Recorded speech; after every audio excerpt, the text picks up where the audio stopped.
தொடர்ந்து இந்நேரத்திற்கான தலைப்புச் செய்திகளை பார்க்கலாம். கொடநாடு கொலை கொள்ளை வழக்கில் எடப்பாடி பழனிசாமி A1 குற்றவாளி என செங்கோட்டையன் குற்றச்சாட்டு. கொடநாடு சம்பவம் நடவடிக்கைக்கு எடப்பாடி பழனிசாமி குரல் கொடுக்காதது ஏன் எனவும் கேள்வி. நாம் ஏன் இன்று வரையிலும் குரல் கொடுக்கவில்லை? நான் சாதாரண பொறுப்பாளர்.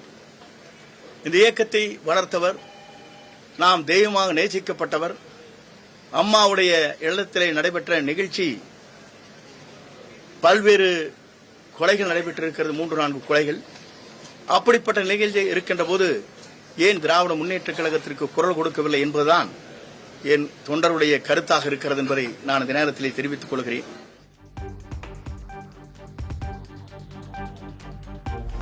கொடநாடு வழக்கில் அதிமுக ஆட்சியின் போது சட்ட ரீதியாக நடவடிக்கை எடுத்துள்ளதாக எடப்பாடி பழனிசாமி விளக்கம்.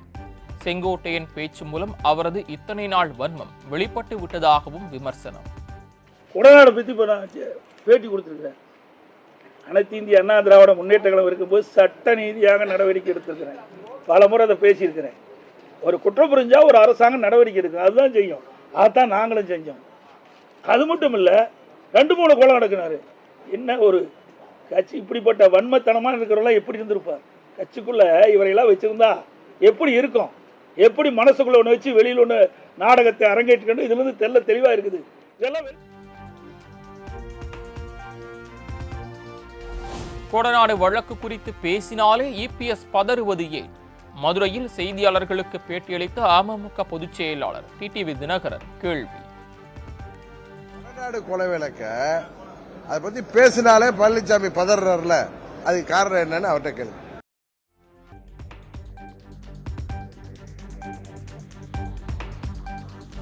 தேவர் ஜெயந்திக்கு சென்றபோது அனைவரும் ஒருங்கிணைய வேண்டும் என்பதற்காக பேசினேன். O பன்னீர்செல்வம் TTV தினகரன் சசிகலாவை சந்தித்தது குறித்து செங்கோட்டையன் விளக்கம். தேவர் ஜெயந்திக்கு செல்கிற போது எல்லோரையும் ஒருங்கிணைக்க வேண்டும் நோக்கத்தோடு தான் அனைவரோடும் நான் பேசினேன். அவரும் சில கருத்துக்களை சொல்கிற போது அந்த கருத்துக்கு மாறாக இயக்கம் வலிமை பெற வேண்டும், இந்த இயக்கம் ஒன்றிணைய வேண்டும், இந்த இயக்கம் வலிமையாக இருப்பதற்கு நீங்கள் ஒத்துழைப்பு எல்லோரும் நாம் தர வேண்டும் என்ற நோக்கத்தோடு தான் அந்த நிகழ்ச்சியிலே தேவர் ஜெயந்தியிலே கலந்து கொண்டு நான் அந்த பணிகளை ஆற்றினேன்.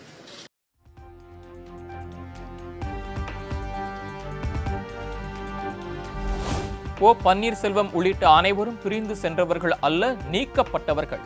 கட்சிக்கு எதிராக செயல்பட்டவர்கள் மீது சட்டப்படிதான் நடவடிக்கை எடுக்கப்பட்டுள்ளதாக எடப்பாடி பழனிசாமி விளக்கம். இணைப்பு பற்றி பேசும் சொன்னார். இது அடிப்படை உறுப்பிலிருந்து நீக்கப்பட்டவர்கள், பிரிந்து சென்றவர்கள் அல்ல. அதிலே நன்றாக எடுத்துக்கொள்ள வேண்டும். பிரிந்து சென்றவர்கள் அல்ல, இது அடிப்படை உறுப்பிலிருந்து நீக்கப்பட்டவர்கள். இதுக்கு சிறப்பு தீர்மானம் நிறைவேற்றப்பட்டது. இது நான் சொல்லல, அனைத்து இந்திய அண்ணா திராவிட முன்னேற்ற கழகத்துடைய பொதுக்குழு தீர்மானம் நிறைவேற்றப்பட்டு அறிவிக்கப்பட்டிருக்கின்றது. கிட்டத்தட்ட 2500க்கும் மேற்பட்ட பொதுக்குழு உறுப்பினர்கள் ஒன்று கூடி ஏகமனதாக நிறைவேற்றப்பட்ட தீர்மானம்.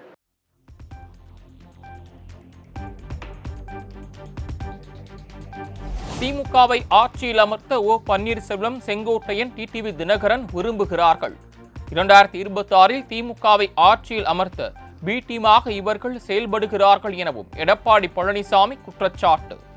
ஆட்சிக்கு வாய்ப்பு இருக்குன்னு சொல்றேன். இவர்கள் எல்லாம் இணைக்க வேண்டும் என்று சொன்னால் எப்படி இணைக்க முடியும்? இவரெல்லாம் அதிமுக ஆட்சிக்கு வருவதற்காக இவரெல்லாம் இணைக்க சொல்லல. திமுகவை மறைமுகமாக ஆதரித்து திமுக ஆட்சியில் அமர்த்த வேண்டும் என்று திட்டமிட்டவர்கள் இன்றையெல்லாம் வெளிப்படையாக வெளியில் வந்துட்டனர்.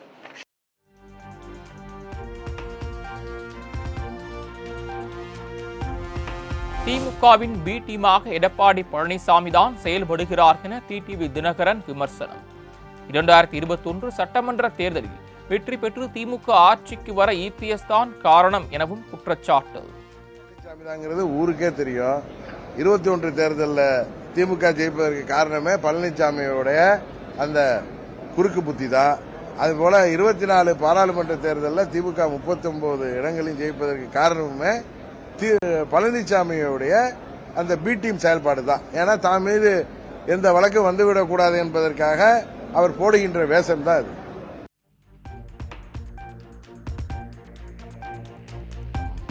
எடப்பாடி பழனிசாமி தற்காலிக பொதுச் செயலாளர்தான், அவரால் என்னை நீக்க முடியாது என செங்கோட்டையன் திட்டவட்டம். அதிமுகவிலிருந்து நீக்கப்பட்டதை எதிர்த்து வழக்கு தொடர உள்ளதாகவும் பேட்டி. அடுத்த கட்ட நடவடிக்கை, முதலில் என்னுடைய உறுப்பினர் பதவியை விதியின் அடிப்படையில் இல்லாமல் சர்வாதிகார போக்காக நீக்கப்பட்டதற்கு நாங்கள் விளக்கம் கேட்க இருக்கிறோம். இவர் இப்போது இருப்பது தற்காலிக பொதுச் செயலாளர் தான், நிரந்தர பொதுச் செயலாளர் என்று இதுவரையிலும் தேர்தல் ஆணையம் அந்த ஆணையை பிறப்பிக்கவில்லை. அது தேர்தல் ஆணையத்திலே பேர் நிலுவிலே இருக்கிறது. தற்காலிக பொதுச் செயலாளரை 53 ஆண்டு காலம் தலைவர் காலத்திலிருந்து நான் தீவிர உறுப்பினராக இருந்த என்னையே நீக்கப்பட்டிருக்கிறது என்பது கேள்வியாக வழக்கறிஞர் மூலமாக வழக்கு தொடர இருக்கிறேன். தேர்தல் நடத்தி முறையாக பொதுச் செயலாளராக தேர்ந்தெடுக்கப்பட்டவன் நான் என எடப்பாடி பழனிசாமி ஆவேசம். பொதுக்குழுவால் தேர்வு செய்யப்பட்டு தேர்தல் ஆணையத்தால் அங்கீகரிக்கப்பட்டுள்ளேன் எனவும் விளக்கம். தெரியுமா தெரியாது, தெரியுமா தெரியாது, அது வேண்டாங்க. நீங்க வேணும்னு போட்டு கொடுத்து வாங்க வேண்டாம். ஊடகத்துக்கும் பத்திரிகைக்கும் அதிமுக பொதுச் செயலாளர் யார் என்று தெரியுமா தெரியாது, தெரியாதுன்னா விளக்கம் சொல்றேன். புரியுதா? இதெல்லாம் நீதிமன்றத்தின் மூலமாக நாங்கள் கிடைக்க பெற்றோம். அங்கே தேர்தல் ஆணையத்தின் மூலமாக கொடுக்கப்பட்டது. தேர்தல் நடத்தி முறையாக பொதுச் செயலாளர் அறிவிக்கப்பட்டது. புரியுதுங்களா? அவருக்கு ஏதாவது சொல்ல வேணும், அதுக்காக சொல்றாரு. அந்த கேள்வி நீங்க கேட்க வேண்டாம்.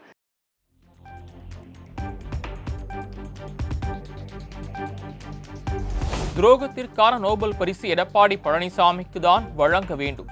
சசிகலாவிடம் எவ்வாறு EPS பதவியை பெற்றார் என்பது நாடறியும் எனவும் செங்கோட்டையன் பேட்டி. இதோடு இந்த நிலையிலே என்னுடைய கருத்துக்கள் இங்கே பரிமாறப்பட்டிருக்கிறது. என்னை பொறுத்தவரையிலும் துரோகம் என்று சொன்னாலே அதற்கு நோபல் பரிசு கொடுக்க வேண்டிய அவர்தான் என்பதை நான் இந்த நேரத்திலே வலியுறுத்தி விரும்புகிறேன். ஏனென்று சொன்னால் அவர் அடிக்கடி சொல்வார், திமுக பற்றி பொய் சொல்வதே நோபல் பரிசு கொடுக்கலாம் என்று சொல்வார். எல்லோரையும் துரோகம் செய்கின்ற நோபல் பரிசு யாருக்கு கொடுக்க வேண்டும் சொன்னால் மாண்பு எடப்பாடியாருக்கு தான், எடப்பாடி பழனிசாமிக்கு தான் கொடுக்க முடியுமே தவிர யாருக்கும் கொடுக்க இயலாது தமிழ்நாட்டை பொறுத்தவரை என்பதை நான் இந்த நேரத்திலே வலியுறுத்தி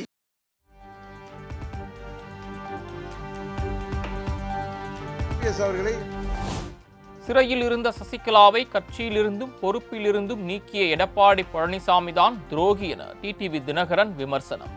எடப்பாடி பழனிசாமிக்கு சுயநலம், பதவி வெறியை தாண்டி வேறு எதுவும் இல்லை எனவும் காட்டம். ஒன்னா இருக்கணும் தான் அவங்களும் பேசிட்டு இருக்காங்க சித்தியும். ஆனா எப்படி அவர் அடுத்தவர்களை பார்த்து துரோகின்னு சொல்றதுக்கு கூட அவருக்கு தகுதி இல்லை என்பதுதான் உண்மை.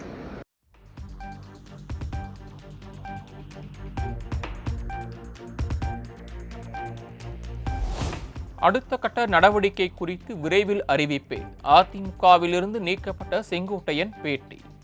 இருக்க வேண்டும். இந்த இயக்கத்தை பொறுத்தவரையிலும் நாங்கள் சிந்தாமல் சிதறாமல் மீண்டும் இந்த இயக்கம் வழிநடத்த சென்று வேண்டும் என்பதற்காகத்தான் என்னை உறுப்பினராக இன்றைக்கு நீக்கினாலும் கூட விதியின் அடிப்படையில் என்னை நீக்கவில்லை. அதற்காக அடுத்த கட்ட நடவடிக்கை என்ன என்பதை விரைவில் உங்களுக்கு அறிவிப்பேன் என்பதை நான் தெரிவித்துக் கொள்கிறேன்.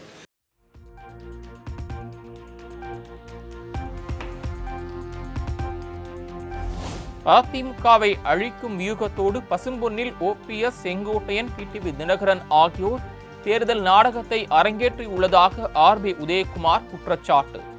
எத்தனை பூஜ்ஜியங்கள் ஒன்று சேர்ந்தாலும் அதிமுக ஆட்சி அமைவதை தடுக்க முடியாது என உறுதி. தொண்டர்களால் அவர்கள் மக்களால் நிராகரிக்கப்படுகிறார். ஆகவே திமுகவின் அஜெண்டாவிற்கு ஆதரவு தெரிவித்து எத்தனை பூஜ்ஜியங்கள் ஒன்று சேர்ந்து நாடகங்களை அரங்கேற்றினாலும், ஆகவே அரசியலிலே பூஜ்ஜியங்கள் எல்லாம் ஒன்று சேர்ந்து ராஜ்யங்கள் அமைத்ததாக வரலாறு கிடையாது.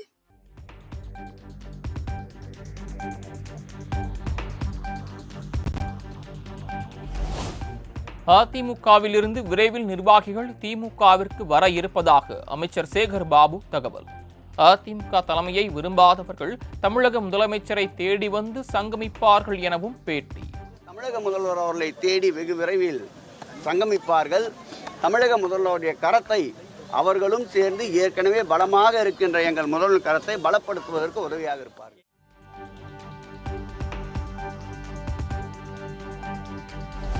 நம் தலைவர்கள் வழியில் தமிழ்நாட்டின் உரிமைகளை காப்போம் என முதலமைச்சர் மு.க. ஸ்டாலின் எல்லை போராட்ட தியாகிகள் நாள் விழா வாழ்த்து. போராட்டாவிட்டால் நமக்கு சொந்தமான நிலம் மட்டுமல்ல, வாக்குரிமையே கூட பறிபோய்விடும் என எக்ஸ் தளத்தில் பதிவு.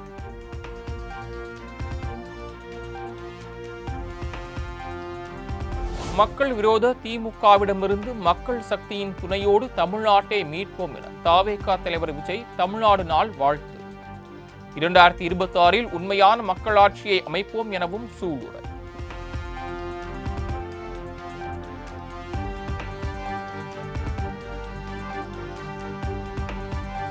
தவேக தலைவர் விஜய் பிரச்சார கூட்டத்தில் 41 பேர் உயிரிழந்தது தொடர்பாக சிபிஐ அதிகாரிகள் விசாரணை தீவிரம்.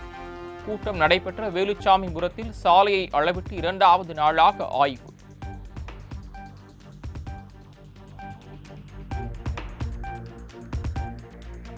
கரூர் சம்பவம் எதிரொலியாக அரசியல் கூட்டத்திற்கு வகுக்க வேண்டிய வழிகாட்டு நெறிமுறைகள் குறித்து முதலமைச்சர் மு.க.ஸ்டாலின் ஆலோசனை. சென்னை தலைமைச் செயலகத்தில் நடைபெற்ற கூட்டத்தில் காவல் உயரதிகாரிகள் மற்றும் அரசின் முக்கிய அதிகாரிகள் பங்கேற்பு.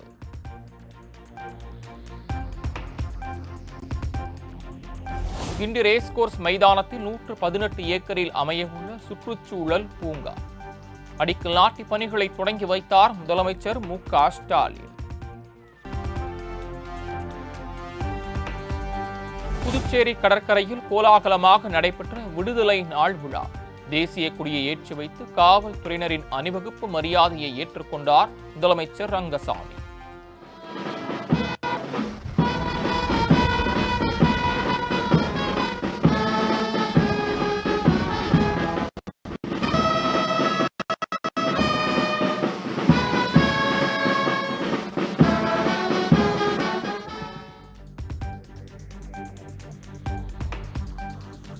வீட்டிற்கே சென்று ரேஷன் பொருட்களை விநியோகிக்கும் தாயுமானவர் திட்டத்திற்கான வயது வரம்பு 70 65 தளர்த்தி தமிழக அரசு உத்தரவு. முதியோர் நலனை கருத்தில் கொண்டு நடவடிக்கை.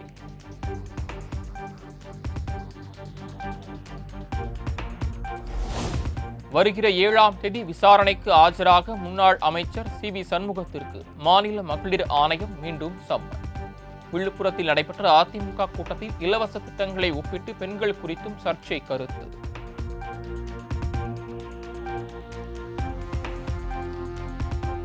அனைத்து தவறுகளுக்கும் பொதுநல வழக்கு சர்வரோக நிவாரணி அல்ல என சென்னை உயர்நீதிமன்றம் கருத்து.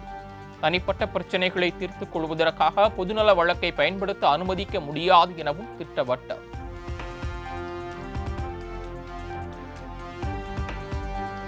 இரண்டாயிரத்தி 2021 ஆண்டு அதிமுக ஆட்சியை ஒப்பிடுகையில் தற்போது நெல் போக்குவரத்துக்கான செலவினம் குறைந்துள்ளது.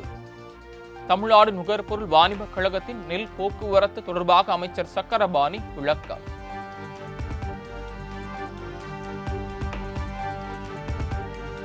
செங்கல்பட்டு மாவட்டம் அச்சரப்பாக்கத்தில் காவல் நிலையத்திற்குள் புகுந்து கத்தி குத்து. ஜாமீன் கையெழுத்திட வந்த நபரை காவல் நிலையத்திற்குள் புகுந்து கத்தியால் குத்தியதால் பரபரப்பு.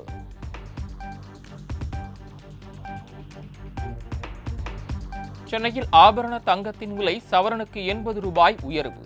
1 கிராம் 11,310 ரூபாய்க்கும் 1 சவரன் 90,480க்கும் விற்பனை.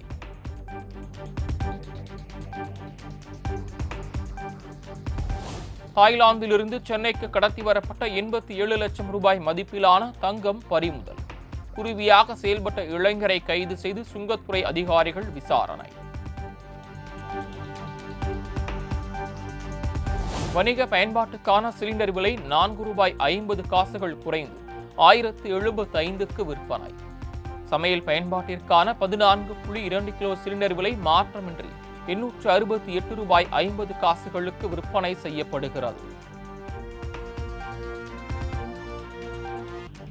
மாமன்னர் ராஜராஜ சோழனின் 1040வது சதய விழாவையொட்டி தஞ்சை பெரிய கோயில் ராஜ வீதிகளில் ஓதுவார்கள் திருமுறை பண்ணுடன் வீதி உலா.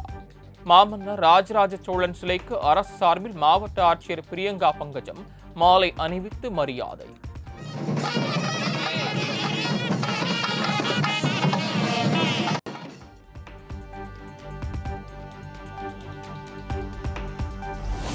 மாமன்னன் ராஜராஜ சோழனின் 1040வது சதய விழாவை முன்னிட்டு தஞ்சாவூர் பெருவுடையாருக்கு 48 வகையான திரவியங்களால் அபிஷேகம்.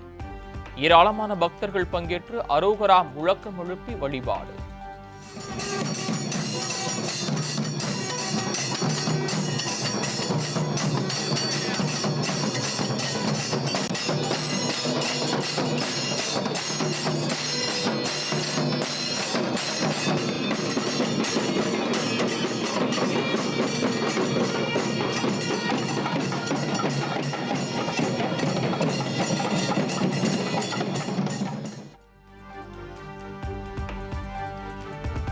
டெல்லியில் காற்று மாசை கட்டுப்படுத்த இன்று முதல் புதிய கட்டுப்பாடுகள் அமல். வெளி மாநிலங்களில் பதிவு செய்யப்பட்ட BS3 ரக கனரக வாகனங்கள் டெல்லிக்குள் நுழைய தடை விதிப்பு.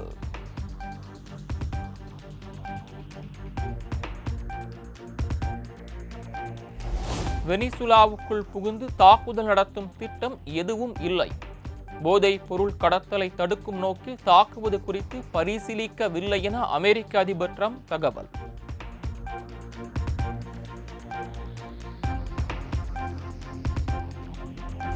ஆஸ்திரேலியாவின் சிட்னி மருத்துவமனையில் சிகிச்சை பெற்று வந்த இந்திய கிரிக்கெட் அணி வீரர் ஸ்ரேயாஸ் ஐயர் டிஸ்சார்ஜ். உடல்நிலை சீராக உள்ளதாக மருத்துவர்கள் தகவல்.